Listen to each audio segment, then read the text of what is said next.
Alhamdulillah, sebelum pohon sukiniku patah, aku sudah panen duluan. Sebenarnya nggak nyangka banget ya guys, kalau pohon sukini yang tumbuh subur akhirnya patah di pertengahan pohon seperti ini. Sebenarnya sih sayang banget, mungkin karena keteledoran aku kali ya.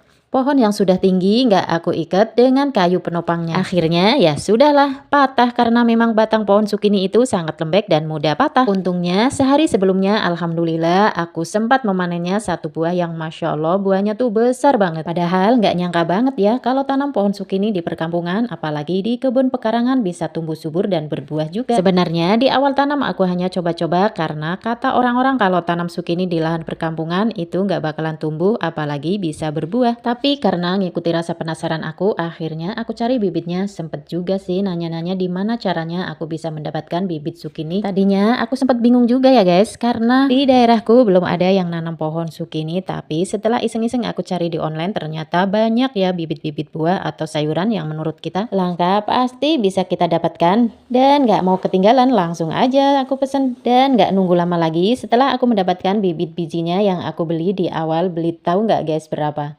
1000 itu dapat cuma 2 biji guys, tapi alhamdulillah di awal tanam dua-duanya bisa tumbuh subur dan berbuah. Di awal aku tanam setiap pohon hanya menghasilkan satu buah dan waktu itu pada panen pertama aku masak satu dan aku jadikan bibit yang satunya. Dan alhamdulillah sekarang aku masih punya banyak stok persediaan biji yang buat bibit dari penanaman hasil buah di awal tanam. Dan alhamdulillah untuk tanam kedua kalinya aku nggak perlu lagi beli bibit dari online, tapi aku bisa memanfaatkan bibit yang aku buat sendiri. Dan untuk menanam selanjutnya aku bisa menanam pohon di lahan 3 pohon dan di dalam pot 4 pohon. Tapi ternyata yang ditanam di dalam pot pohonnya kecil kerdil, tapi alhamdulillah bisa berbuah juga. Mungkin karena di dalam pot media tanamnya kurang mencukupi dan juga mungkin penyerapan nutrisinya juga berkurang. Sedangkan yang ditanam langsung di lahan, masya Allah bisa tumbuh subur, pohonnya tinggi dan buahnya juga bisa jumbo seperti ini.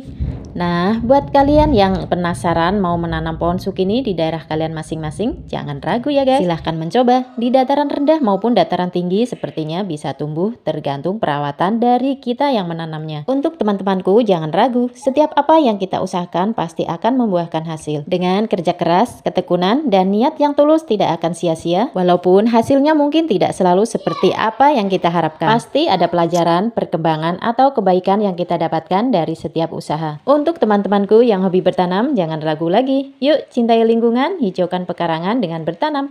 Karena berkebun tuh seasik ini loh guys. Jangan berhenti sampai kita bangga pada diri kita sendiri. Keberanian adalah langkah pertama menuju perubahan.